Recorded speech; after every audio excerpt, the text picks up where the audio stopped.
1945년 8월 15일 한반도를 뒤흔든 해방의 함성. 그로부터 75년. 우리에겐 아직 사죄받지 못한 역사가 있습니다. 일제에 의한 강제징용 배상 문제. 반성의 의지가 없는 아베 정권과 깊어지기만 하는 한일 갈등. 두 나라가 함께 앞으로 나아갈 방법은 없는 걸까요? 일본 정부가 한국을 백색 국가에서 제외하는 법령 개정안을 끝내 의결했습니다. 네, 한일 관계가 파국으로 치닫는 가운데 양국 갈등이 전방위로 확산될 걸로 보입니다. 지난해 8월 우리나라를 백색 국가에서 제외하며 경제 전쟁을 선포한 일본. 이에 앞서 이미 반도체 핵심 소재 3개 품목의 수출을 까다롭게 해서 한국 기업들의 발등에 불이 떨어졌습니다. 굉장히 긴장을 해야 된다는 것이었고요. 왜냐하면 빨리 공급처 다변을 해야 되기 때문에 재고의 장기화, 공급처 다변화 그리고 국산화할 수 있는 것을 빨리 찾아서 해야 된다. 그러니까 굉장히 긴장된 상태에서 빨리 대응을 해야 된다.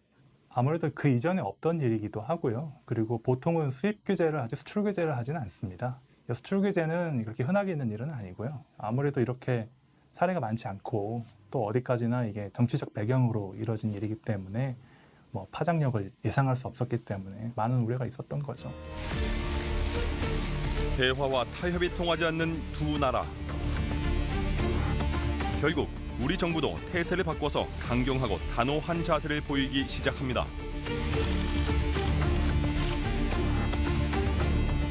정부는 일본의 이번 조치에 강한 유감을 표명합니다. 특히 고노우에 상 어제 정례 기자회견에서 한국이 역사를 바꿔 쓰려고 한다면 그것은 불가능하다고 언급하였지만 역사를 바꿔 쓰고 있는 것은 바로 일본입니다. 먼저 정부는 일본의 수출 규제를 위기가 아닌 기회로 만들 거라 역설했습니다. 정부는 현재의 위기를 치밀하고 정교한 대응을 통하여 극복할 것이며 차제 우리 산업이 앞으로 한 단계 더 높은 수준으로 도약하는 기회이자 전국적이 될 수 있도록 적극 대처하겠습니다. 일본의 수출 규제로 가장 큰 타격을 입을 거라 전망됐던 반도체와 디스플레이 제조 기업들도 새로운 길을 찾아가기 시작했습니다. 그리고 1년 후 우리 기업이 큰 피해를 볼 거란 일본의 예상은 보기 좋게 빗나갔습니다.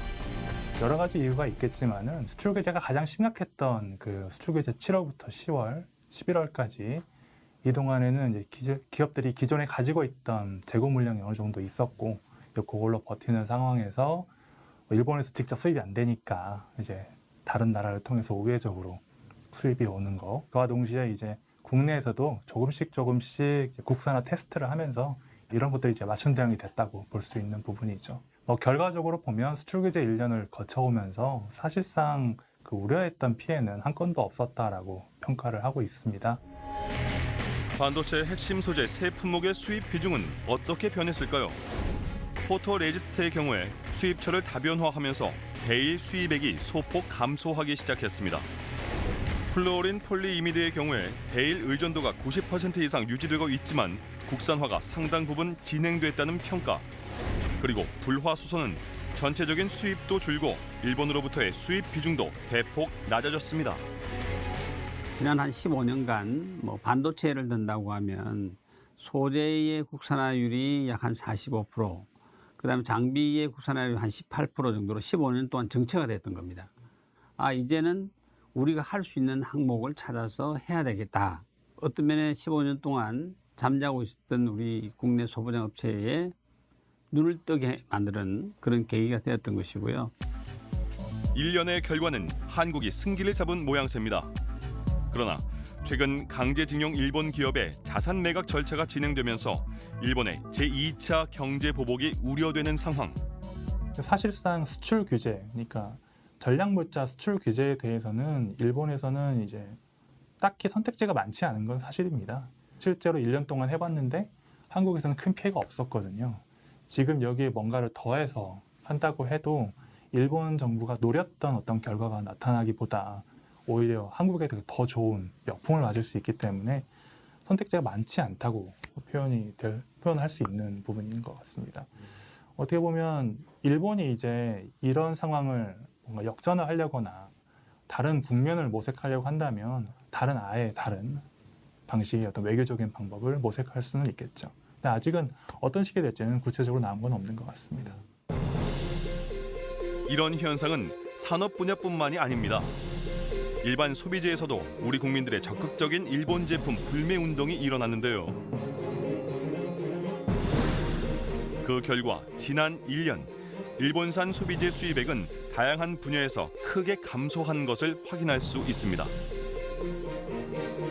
판매 부진을 견디지 못한 기업은 결국 한국에서 철수하기로 합니다. 今回の我々の業績並びに減損損失を計上するこの点大きな赤字を計上しているということに関しては経営責任として非常に重く受け止めております。 그 소비자들이 한번 형성한 신념, 그러니까 상품에 대한 신념이라고 얘기합니다. 한번 형성이 되면 그게 잘 바뀌지가 않습니다. 불매 운동도 굉장히 열정적으로 그 불매 운동이 일어났고 그 불매 운동에 대한 신념이 형성이 됐기 때문에 그게 바뀌기 위해서는 많은 다른 정보가 소비자에게 들어가거나 뭐 그러지 않는 한 상당 기간 지속될 걸로 보여집니다. 아예 거리로 나온 시민들도 있었는데요. 지난달 21일 대구로 가봤습니다. 지난해 전국에서 가장 먼저 일본 제품 불매 운동 1인 시위를 시작한 대구. 누가 시키지 않았는데도 시민들 스스로 뜻을 모았습니다. 보복 조치하겠다고 7월 4일 날 발표가 났잖아요. 그래서 이제 7월 5일 날 저녁에 우리가 몇몇이 모였어요. 모여가지고 이제 이거 1인 시위 어떻게 할 것인가 좀 의논을 하면서 대구의 최고 번화가에서 결연한 마음으로 각자 1인 시위를 시작합니다. 한여름 대구의 열기보다 뜨거웠던 시민들의 1인 시위. 1년 만에 다시 그 현장을 찾았습니다. 1년이 지났지만 여전히 일본 기업에 대한 불매운동 1인 시위가 진행 중이었는데요. 세찬 비가 내리는 궂은 날씨에도 한 사람당 30분씩 싸움을 이어갑니다. 오늘은 몇 명이 참가하세요? 오늘 한 8명 정도 참여하는데 지금 오신 분이 6명입니다. 지나가는 시민들도 1인 시위에 눈길을 돌려서 관심을 보이는데요. 1년째 저렇게 하고 계시는 거 어떻게 생각하세요? 1년째요? 대단하다고 생각을 좀. 대구 경북에서 가장 큰 규모를 자랑하던 이 유니클로 매장은 지난 4월 계속되는 불매운동과 코로나19 위기가 겹치면서 5년 만에 문을 닫게 됩니다. 대구에서 가장 번화한 곳인데 그런 곳에서 유니클로가 문을 닫았으니까 저도 효과는 그런 거 보면 있구나 싶기도 해요. 일본의 또 다른 보복이 예상되는 이때 시위 참가자들은 다시 한번 마음을 다잡습니다. 일본은 1년이 지났지만은 여전히 우리나라에 대해서 사과하지 않냐고 강제징용에 대해서 재산 남용하니까 보복 조치한다고 이렇게 참여하고 있는 가운데 저희들은 대구 시민들 화가 나서 이렇게 다시 일어나게 된 겁니다.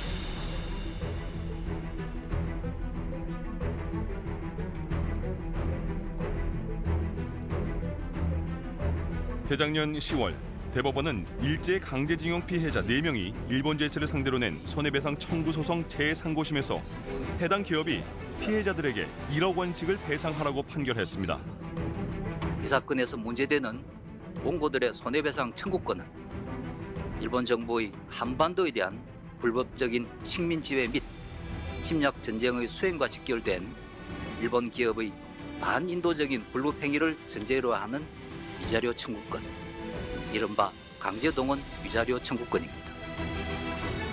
이러한 강제동원 위자료 청구권은 청구권 협정의 적용 대상에 포함된다고 볼 수 없습니다. 해당 기업이 이를 이행하지 않자 피해자들은 다시 관련 기업에 자산 압류 소송을 냈는데요. 우리 법원은 지난 6월 압류 명령 결정문을 일본 기업에 공시 송달했고 이달 4일 마침내 그 효력이 발생했습니다. 일본은 즉각 반발했습니다. 정부 강요들은 일본 기업 자산 매각 시 맞대응할 것임을 일제히 예고했습니다. 스가 요시히데 관방장관은 일본 기업의 경제활동 보호 관점에서 온갖 선택지를 두고 대응하겠다고 했고, 아소다로 일본 부총리 역시 정부 차원의 대응이 불가피하다는 입장을 표명했습니다.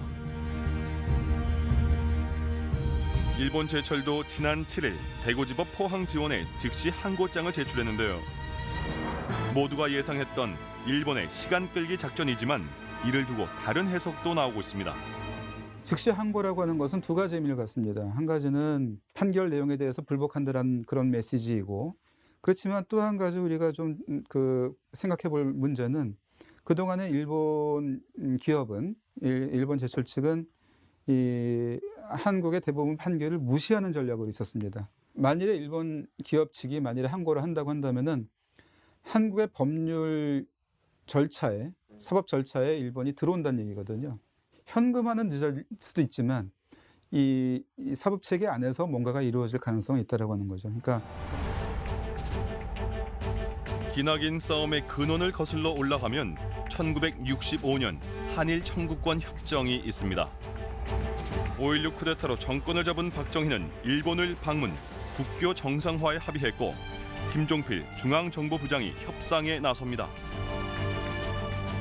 일본 정부는 식민 지배의 불법성을 인정하지 않은 채 한국 정부에 5억 달러의 경제협력 자금을 제공하기로 하고 1965년 6월 22일 한일 기본조약이 체결되며 양국 간 청구권 문제를 정리했습니다. 당시 체결된 한일 청구권 협정에는 양국 국민 간의 청구권에 관한 문제가 완전히 최종적으로 해결된다고 명시됐는데요. 한일 양국의 채권 채무가 있는 것들은 모두 없애자, 이런 취지였거든요. 그러니까 남겨두고 온 재산이랄지 받아야 될 은행 채권 이런 것들 다 없애자는 취지에서 만들어진 것이어서 이때 강제 동원 피해자에 대한 손해배상 청구권은 다만 있지 않았다는 것입니다.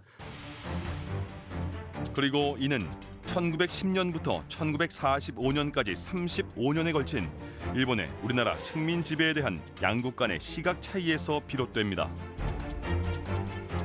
근데 우리 정부의 해석에 따르자면은 일본은 이 불법적인 이 식민지 지배라고 하는 것이 있었기 때문에 그 불법적인 행동에 대한 법적 책임을 일본은 져야 되고 그것을 배상이라고 하는 걸로 확인했어야 됩니다. 그럼에도 불구하고 일본은 일본의 입장이 있었기 때문에 일본으로서는 배상을 할 이유가 없다, 해야 할 법적 책임이 없다라고 하는 입장으로 일관돼 있었고, 한국과 일본 사이에서는 어떠한 의미에서도 배상과 관련한 협의는 해본 적이 없었고, 그거에 대한 결정은 한국과 일본 사이에서 내린 적이 없는 겁니다. 그런 의미에서는 배상이라고 하는 문제는 공백으로 남아 있는 것이죠. 한국과 일본 사이에서. 두 나라 사이에 공백으로 남아 있는 문제. 그것으로 여전히 고통받고 있는 사람이 있습니다. 이렇게 찍은 놈은 다 일본서 찍고 일본 갔다 왔어도 올해 91살 양금덕 씨. 1944년부터 이듬해까지 일본 미쓰비시 중공업 나고야 공장에서 고된 노동에 시달려야 했습니다. 이분들도 다 저기 조선에서 예, 분들이세요? 예. 요는 강주 아가씨, 요거 여수 아가씨, 요는 나고, 요또 강주 소대장, 순천 소대장. 여기 무슨 나고야 성.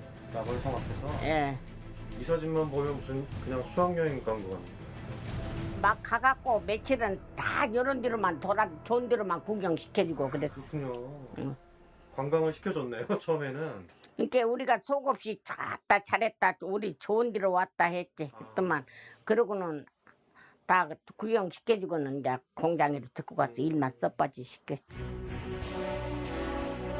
초등학교 6학년 14살 양금덕 씨는 일본에 가면 공부도 시켜주고 상급 학교에도 보내준다는 일본인 교장과 교사의 말에 속아 일본으로 건너갔습니다. 학업을 이어갈 거라는 꿈을 키우던 조선의 소녀. 그러나 그들에게 쥐어진 건 펜이 아니라 무거운 연장과 페인트 통이었습니다. 그때는 우리 한국 사람이 중학교를 좀에 갈 힘이 있어도 안 보내줬어요. 일본 놈들이 안 받아줬어요. 그래서 일본 가서 일본 공부하면 그래도 학교 선생님은 하겠다 싶어서 내가 공부를 잘해놔서 그랬더만 학교는 발도 안 듣고 나고야 미시비시라고는 비행기 공장 페인트 이렇게 큰 통에다가 하나씩 담아갖고 그놈 어린 것이 그놈을 그 타이가 키가 작은 게 타이 하나 놓고 그 옥에 가서 페인트를 다 칠했어요. 완성된 비행기를. 그게 지금도 요 어깨를 잘 못 써요. 어떻게 해요? 이게 할머니 몇 살 때예요 그러면? 14살 때. 14살 때? 예. 전체 큰 틀에서 보면 일제 강제동원 피해자는 강제징용 피해자들, 당시 청년 남성들이 강제로 끌려가서 노역을 했던 사건이 강제징용 피해자들 사건이고, 젊은 소녀들 13세에서 17세 소녀들이 강제로 끌려가서 노역을 했던 것은 근로정신대 피해자들인데, 이들이 2000년대부터 계속 소송을 해왔죠. 양금덕 할머니 등 근로정신대 피해자 소송을 제가 맡아서 2018년 후반때 대법원에서 승소 판결 받았는데, 그 사건도 역시 압류 및 매각명령을 신청해 놓고 있는 상황이고요. 아직 공시송달은 되지는 않았습니다. 일본 기업과의 싸움은 생각보다 길었습니다. 근로정신대 피해자들을 돕는 시민단체. 취재진에게 개인의 청구권이 소멸됐다는 일본의 주장을 뒤집는 증거라며 지난 2009년 일본 후생노동성이 보내온 서류를 보여주는데요.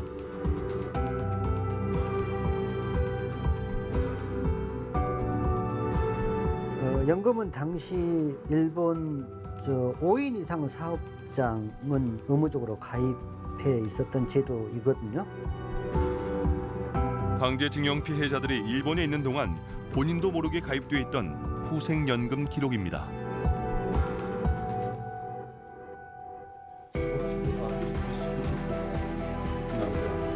항공기 제작소. 미쓰비시 중공업, 나고야 항공기 제작소. 소아 19년에 44년이죠. 그러면 1944년.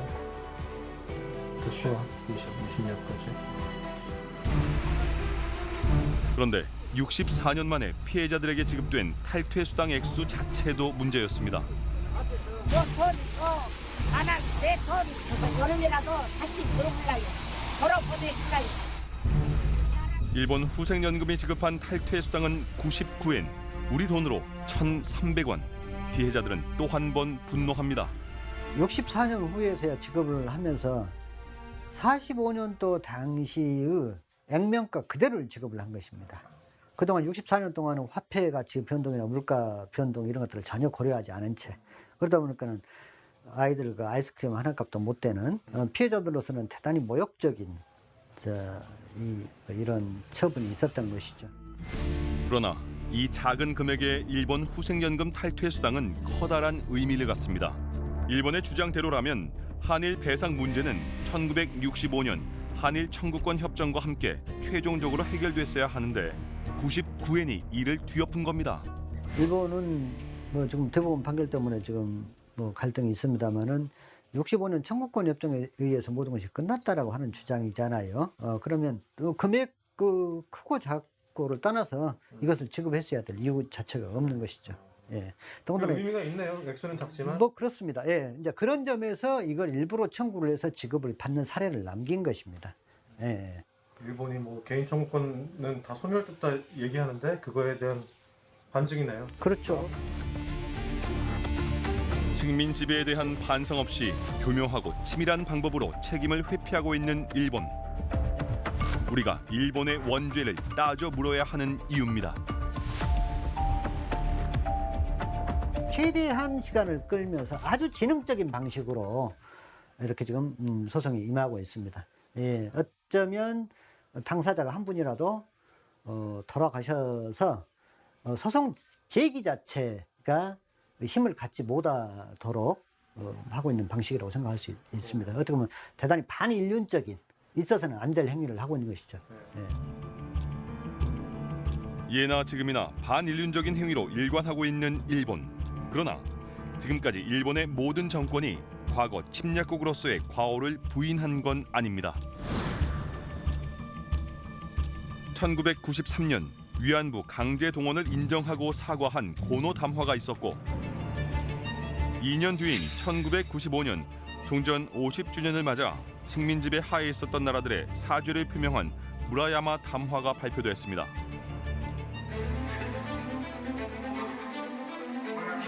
지난달 30일 한일 학자들이 양국 관계 해법을 모색하는 심포지엄을 개최했는데요. 저희가 참조해야 할 때가 김영삼 정부 시기의 한일 관계입니다. 김영삼 정부 시기의 한일 관계 정말 나빴어요. 일본 위안부 문제, 독도 문제, 한일 어법적 문제고, 그다음에 이제 김영삼 대통령께서 일본의 버르장머리를 고쳐주겠다 이런 발언도 하셨고요. 일본의 강경한 외교를 펼쳤다고 평가받는 김영삼 전 대통령. 광복 50주년을 맞아 역사 바로 세우기를 시작합니다. 우리는 진실한 해방을 위해서 오늘 조선 총독부를 철거하기 시작했습니다. 경복궁 근정전을 가로막고 있던 일제의 한반도 식민 지배의 상징. 철거와 보존에 대한 의견이 엇갈리는 가운데 여론은 철거를 택했고 마침내 이 건물은 역사 속으로 사라지게 된 겁니다. 그런데 이 시기 주목할 게 있습니다. 근데 그때가 좀 특이한 게 뭐냐면 민간 영역에 회의를 만들었다는 거예요. 한일 포럼이라는 회의를 만들어서 거기에서 이제 미래 비전을 연구하도록 만들었습니다. 그래서 상당한 많은 어피니언 리더들이 모였던 거죠. 그들이 이제 서울 성명도 발표하고 제주 성명도 발표를 했었습니다. 미래 비전을 준비하고 있었던 거죠. 그러다가 이제 정권 교체라는 어떤 새로운 기회 구조가 열렸을 때 그 마련했던 공동 비전이 한일 파트너십 공동선언으로 전면적으로 수용되는 상황들이 있었습니다. 민간 영역의 양국 간 교류는 김대중 정부 출범과 함께 한일 관계에 극적인 반전을 가져오는 결실을 맺습니다. 가해국 일본이 한반도 식민 지배에 대한 반성과 사죄의 입장을 밝힌 건데요. 일본 정부 최초로 식민 지배 피해국 한국을 명시한 오부치 선언이 나오게 된 겁니다.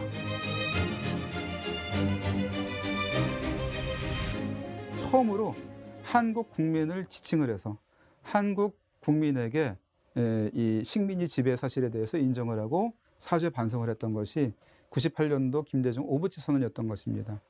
그런 다음에 2010년도에 와서 이 한국 병합조약 100년이라고 하는 시점에 와서 당시 이제 민주당 정부죠. 여기에서는 민주당 정부의 간 나오토 총리가 처음으로 한국 국민의 의사에 반해서 이루어진 식민지 지배라고 하는 풀어쓴 말로 한국에 대한 식민지 지배가 강제적인 것이었다라고 하는 걸 처음으로 인정하는 그런 내용이 거기에 들어갔던 겁니다. 그러나 2012년 아베 총리가 재집권하면서 상황은 반전됩니다. 전쟁 가능한 일본을 꿈꾸는 아베 정권에게 침략과 식민 지배의 역사는 부정해야 하는 진실이 된 겁니다. 일본이 가고 싶은 것은 평화법을 개정해서 침략국가, 침략 전쟁을 하고 싶어 하는 거잖아요. 사실 기업 차원에서는 이 문제를 해결하고 이 문제를 해결하고 한국에서 원활하게 시장에 참여해서 자기들의 경제 활동을 하는 게 유리할 것 같습니다. 그리고 이 문제를 해결하면 정상 기업이 되는 거잖아요. 전범 기업에서 정상 기업으로 될 수 있는 것이 매우 중요한 일본 기업을 위해서는 지출되는 비용 대비 경제적 효과는 클 거라고 생각하는데 결국은 큰 틀에서 일본 정부의 태도인 것 같습니다. 사실 인정을 할 수 없다. 강제 동원 피해 사실을 인정할 수 없고 일본 정부와 일본 기업이 가해자임을 인정할 수 없다. 이게 가장 큰 이 문제가 발달된 씨앗이자 토대이지 않을까 싶습니다.